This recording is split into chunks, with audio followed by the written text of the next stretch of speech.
ပါတယ်ဒီသဘောတူညီမှုအရတားမြစ်ထားတဲ့အချက်တွေကိုကြည့်ရအောင်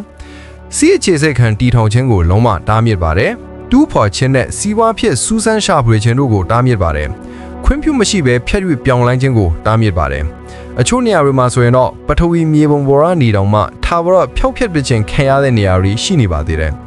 ဒီတိုက်ကြီးကိုစောင့်ရှောက်ဖို့အတွက်နိုင်ငံမဟာအင်အားကြီးတွေကနှစ်ပေါင်း60ကျော်ကားသည့်အထိစူပေါင်းပူးပေါင်းဆောင်ရွက်နေခြင်းဟာအလွန်ထူးဆန်းတယ်လို့မှတ်ယူကြပါတယ်ဒါဆိုရင်လူဝစ်ဆန်းကျင်မှုဟာ1938ခုနှစ်စီကိုပြန်ရောက်ပါပြီဒုတိယကမ္ဘာစစ်မစခင်မှာနာဇီပါတီရဲ့ဦးဆောင်မှုအောက်ကဂျာမနီဟာတာဝန်ရိုးစုံကိုကြီးမားတဲ့တင်ပေါ်တစင်ဆေလွတ်ခဲ့ပါတယ်တရားဝင်ရည်ရွယ်ချက်ကတော့ရေချောင်းတွာလာမှုအတွက်လေးလာစူးစမ်းခြင်းနဲ့ဝေဟင်တပ်ပုံရဲ့ချင်းဖြစ်ပေမဲ့အများစုကတော့ဒီမစ်ရှင်ဟာရေချောင်းနဲ့လုံးဝမသက်ဆိုင်ဘူးလို့ယုံကြည်ကြပါတယ်စစ်ဝဲအပြီးကြန့်ရှိနေတဲ့ဆောင်ရွက်စာတမ်းတွေအရနာဇီတို့ရဲ့ရည်ရွယ်ချက်ကရေခဲမီအောက်မှာအမြဲတမ်းအခြေစိတ်ခံတစ်ခုတီထောင်ဖို့ထပ်ပြီးဒဏ်ညာတွေမှာ၎င်းကို base 21လို့ခေါ်ဆိုပါတယ်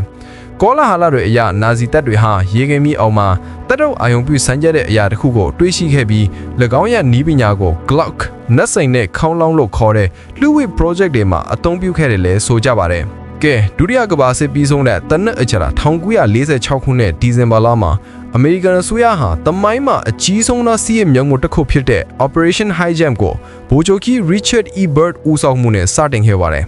တရားဝင်ရည်ရွယ်ချက်ကတော့အပူချိန်အလွန်အေးတာရာသီဥတုမှာစစ်သားတွေလေ့ကျင့်ဖို့နဲ့ဆက်ပလစီတွေစမ်းသပ်ဖို့ဆိုပေမဲ့ဒီစစ်စင်ရတဲ့တင်ဘော73စီးအင်အား4900ကျော်တိုက်လေရင်တွေလေရင်ပြန်တင်ဘောတွေနဲ့လက်နက်တပ်ဆင်ထားတဲ့ရင်းဦးတင်ဘောတွေပါဝင်တဲ့ကြီးမားတဲ့ရေတပ်ကိုဆေလွတ်ခဲ့ခြင်းဟာအလွန်တန်တရားထစ်ဖွယ်ကောင်းပါတယ်ဗိုလ်ချုပ်ကြီးဘတ်ဟာကောင်းဝင်ရိုးစုံမှာရေခမ်းထက်ပေါ်တဲ့အရာတစ်ခုခုရှိတယ်လို့ယုံကြည်သူဖြစ်ပါတယ်စစ်စီရင်တွေရေတမောတွေဟာမြေပုံပေါ်မှာမရှိပဲအမြင့်မီတာ100ရှိတဲ့ရေကန်နံရံခွေနဲ့ဖုံရုံးထားတဲ့နေရာတွေကိုရှာဖွေတွေ့ရှိခဲ့ကြပါတယ်ရေဒီယိုအချက်လက်တွေချက်တွေမသွားနိုင်ဘူးတင်ပေါ်ပေါ်ကရေဒါတွေလည်းတမြိုင်နဲ့ခြုံယုံဟဲကြပါတယ်ထောက်လိုင်းယူနီယံတွေပေါ်ပျောက်ဆုံးသွားခဲ့ပြီးအချို့စစ်သားတွေကရေကင်မီတွေကနေအလိမ့်နှောင်းတွေထပ်ပေါ်လာတယ်လို့ပြန်ပြောခဲ့ကြပါသေးတယ်